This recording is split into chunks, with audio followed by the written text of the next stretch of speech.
Assalamualaikum warahmatullahi wabarakatuh.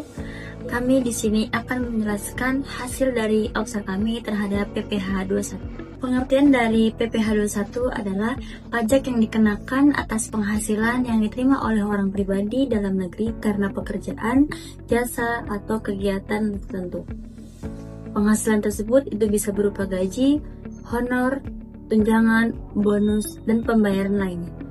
Pajak ini biasanya dipotong langsung oleh pemberi kerja atau perusahaan. Oke, untuk studi kasusnya di sini ada Bapak Andi adalah seorang karyawan tetap di PT ABCD dengan status menikah dan memiliki satu anak atau A1.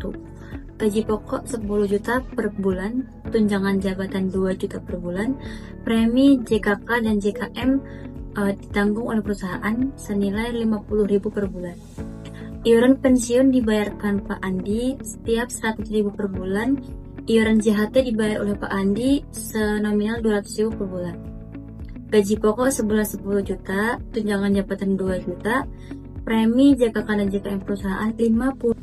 Baik, saya akan melanjutkan pembahasan dari studi kasus 2 yang sebelumnya telah dijelaskan oleh teman saya mengenai premi JKK dan JKM dari Bapak Andi.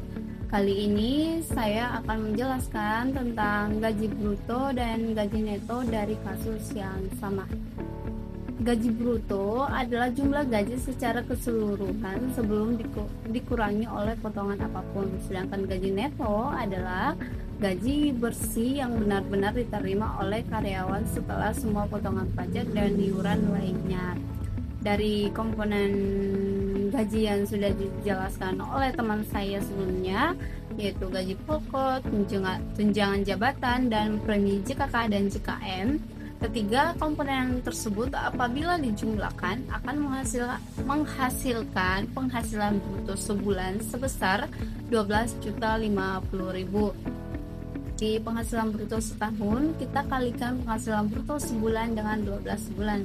Perhitungannya 12.050.000 dikali 12 bulan sehingga menghasilkan penghasilan bruto setahun sebesar 144.600.000. Nah, dari penghasilan bruto setahun sebesar 144.600.000 tersebut akan dikurangi dengan berbagai pengurangannya. Pengurangannya meliputi biaya jabatan sebesar 5% dari bruto, serta iuran pensiun dan JHT yang ditanggung oleh Bapak Andi sendiri. Sisa dari pengurangan tersebut adalah penghasilan neto setahun. Detail pengurangannya, pertama biaya jabatan. Biaya jabatan dihitung sebesar 5% dari penghasilan bruto setahun. Jadi 5% dari 144.600.000 sama dengan 7.230.000. Namun ada ketentuan bahwa biaya jabatan maksimal hanya diakui sebesar 6 juta per tahun. Karena hasil perhitungan kita tadi sebesar 7.230.000 melebihi batas maksimal tersebut, maka biaya jabatan diakui hanya 6 juta. Selanjutnya ada iuran pensiun dan JHT yang ditanggung oleh Bapak Andi sendiri. Per bulannya iuran pensiun sebesar 100.000 dan JHT sebesar 200.000. Jadi total per bulannya adalah 300.000. Untuk setahun kita kalikan dengan 12 bulan sehingga hasilnya 3.600.000. Nah, untuk mengetahui total pengurangannya kita jumlahkan biaya jabatan dengan iuran pensiun dan JHT. Jadi 6 juta ditambah 3.600.000 sama dengan 9.600.000. Nah, ini adalah total pengurangan setahun. Terakhir, untuk mengetahui penghasilan neto setahun, kita kurangkan penghasilan bruto setahun dengan total pengurangan. Jadi 144.600.000 dikurangi 9.600.000 sama dengan 135 juta. Inilah hasil neto setahun Bapak Andi. Nah, itu penjelasan saya tentang gaji bruto dan gaji neto. Selanjutnya, teman saya akan menjelaskan tentang perhitungan PPh 21 dan penghasilan kena pajak atau PKP.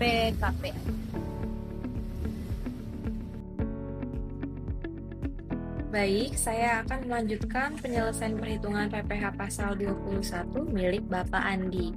Kategori PTKP Bapak Andi adalah K1, artinya beliau sudah menikah dan memiliki 1 orang anak. PTKP atau penghasilan tidak kena pajak digunakan sebagai pengurang penghasilan bruto sebelum menghitung pajak. Untuk wajib pajak pribadi diberikan sebesar 54 juta per tahun. Tambahan status menikah sebesar 4.500.000 dan tambahan 1 tanggungan sebesar 4.500.000. Jadi total PTKP Bapak Andi adalah 63 juta rupiah per tahun. Selanjutnya menghitung penghasilan kena pajak atau PKP.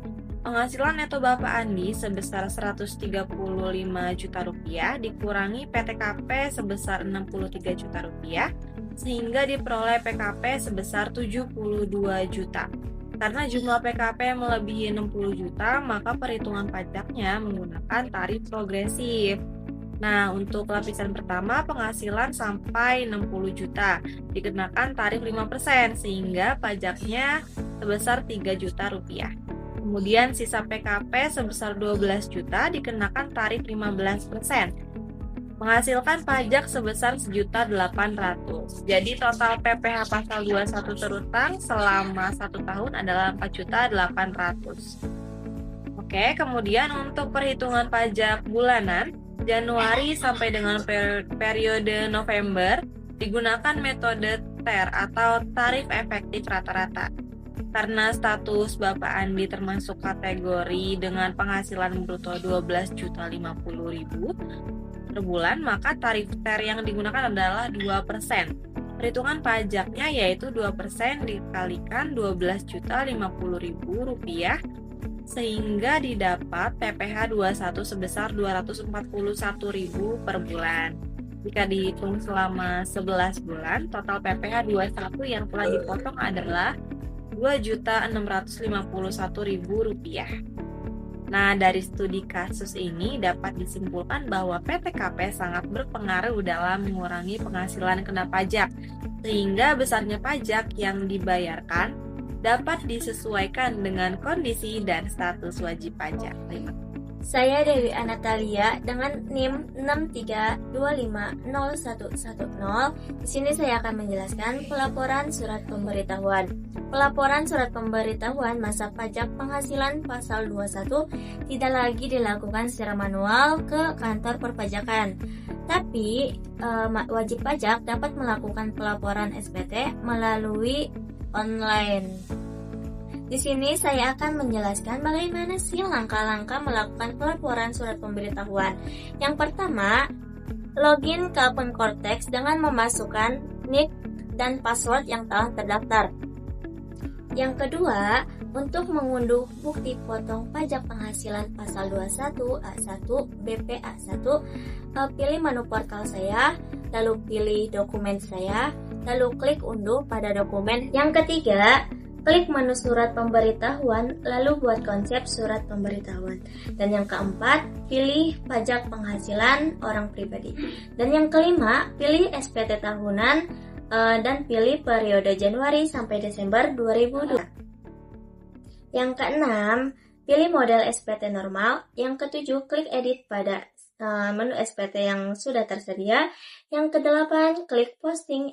Berikutnya saya akan menjelaskan lanjutan penjelasan tentang pelaporan SPT. Pengisian halaman induk SPT. Tadi sudah dijelaskan bagian header. Berikutnya yang ke-9, detail SPT yang diisi. Berikutnya bagian A, identitas wajib pajak. Di bagian A angka 1 sampai A angka 6 wajib diisi. Sedangkan di bagian A angka 7 dan A angka 8 hanya diisi apabila kawan pajak dengan status menikah serta memilih menjalankan hak dan kewajiban perpajakan dengan status pisah harta atau memilih terpisah dengan suami atau istri. Berikutnya, di bagian B, penghasilan neto, angka 1A pilih ya, sehingga muncul informasi. angka 1B1 pilih tidak, angka 1C pilih tidak, dan angka 1D pilih tidak. Berikutnya bagian C, perhitungan pajak terhutang. Angka 2 penghasilan neto akan terisi otomatis oleh sistem berdasarkan penjumlahan neto setahun angka 1A, 1B, 1C, dan 1D. Angka 3 pilih tidak, angka 4 akan terisi otomatis oleh sistem berdasarkan perhitungan angka 2 dan 3. Selanjutnya, angka 5 pilih PTKP yang sesuai dengan status PTKP kawan pajak, pilih TK 0. Angka 6 dan 7 akan terisi otomatis, angka 8 pilih tidak, dan angka 9 akan terisi otomatis. Pada bagian D, kredit pajak, angka 10A pilih ya, angka 10B dan 10C terkait dengan angsuran dan surat tagihan pajak. Untuk PPh pasal 25 dapat dilewati. Angka 10D pilih tidak, berikutnya pada bagian E, PPh kurang atau lebih besar. Angka 11A merupakan hasil perhitungan oleh sistem dari bagian sebelumnya. Angka 11B dan 11C diisi otomatis oleh sistem. Pada bagian F, pembetulan, diisi jika status SPT adalah pembetulan. Pada bagian G, permohonan pengembalian PPh lebih bayar dilengkapi jika status SPT tahunan berstatus lebih bayar dan mengajukan pengembalian PPh lebih bayar ke DJP. Pada bagian H, angsuran PPh pasal 25 tahun pajak berikutnya angka 13A, 13B, dan 13C pilih tidak. Pada bagian 1 transaksi lainnya, angka 14A akan menampilkan nilai harta dari SPT tahunan pajak sebelumnya. Angka 14B pilih ya. Angka 14B akan menampilkan nilai utang dari SPT tahun pajak sebelumnya. Angka 14C, 14D, dan 14D pilih tidak. Angka 14D dan 14F dan 14H dapat dilewati. Yang ke-10, bayar dalam. Pada bagian J, lampiran tambahan huruf A, B, dan C dapat dilewati. Huruf D dan E pilih tidak. Pengisian halaman induk SPT telah selesai. Berikutnya, pada bagian K, pernyataan. Silakan centang pernyataan. Selanjutnya, klik bayar dan lapor. Akan muncul notifikasi. Kawan pajak dapat menutup notifikasi tersebut untuk melanjutkan pelaporan SPT. Yang ke-11, kawan pajak harus menandatangani dokumen SPT pada bagian penyedia tanda tangan, pilih kode otorisasi DJP, kata sandi penandatangan, silakan diisi dengan passphrase yang telah dibuat sebelumnya. Lalu klik simpan dan klik konfirmasi tanda tangan. Status SPT tahunan akan otomatis dilaporkan.